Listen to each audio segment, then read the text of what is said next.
Bismillahirrahmanirrahim, alhamdulillahi rabbil alamin, amma ba'd. Nous continuons notre aventure à travers la méditation de certains versets coraniques.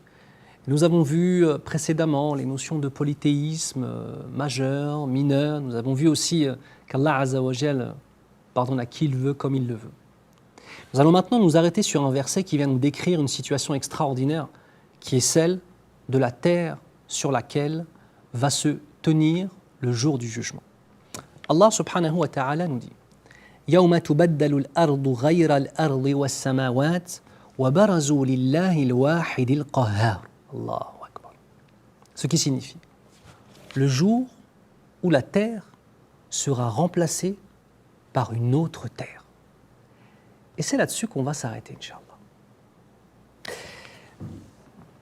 Ibn Atiyya nous dit la majorité des exégètes, donc ceux qui expliquent le Coran et le Karim, affirment que le remplacement de la terre se fera par une terre blanche et immaculée. La terre telle que nous la connaissons, les montagnes vont être pulvérisées, les océans vont être enflammés, les tremblements de terre vont la retourner. Et Allah Azza wa Jal va ramener une nouvelle terre, blanche, immaculée. Et on va voir pourquoi. Sur laquelle Allah n'aura jamais été désobéi. Pour être jugé, nous allons être sur une terre là où il n'y a eu aucune désobéissance à Allah subhanahu wa ta'ala. Il va remplacer cette terre par une nouvelle, sur laquelle aucune goutte de sang n'aura été versée. Et c'est une des raisons pour laquelle elle est blanche, elle vient représenter la pureté. Et sur laquelle personne n'aura laissé la moindre trace. Une terre, pour nous juger, qui va être un endroit neutre, un endroit pur. Une terre sur laquelle on n'a plus de repères. Et je voudrais qu'on prenne une petite méditation vis-à-vis de cela, mes frères et sœurs, à ceux et celles qui sont dans le péché, dans la désobéissance, dans le déshonneur de cet héritage qu'est l'islam. N'hésitez pas à partir. N'hésitez pas à déménager. N'hésitez pas à changer de ville si vous le pouvez. Changer de décor pour aussi changer vos cœurs. N'hésitez pas à changer votre entourage. Changez ceux que vous considériez jusqu'à présent comme vos amis.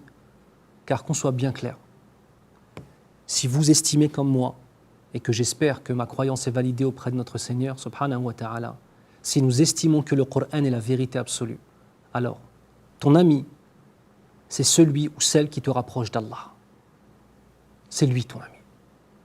C'est celui ou celle qui te voit et qui, lorsque tu t'éloignes d'Allah, se fait du souci pour toi auprès de ton Seigneur.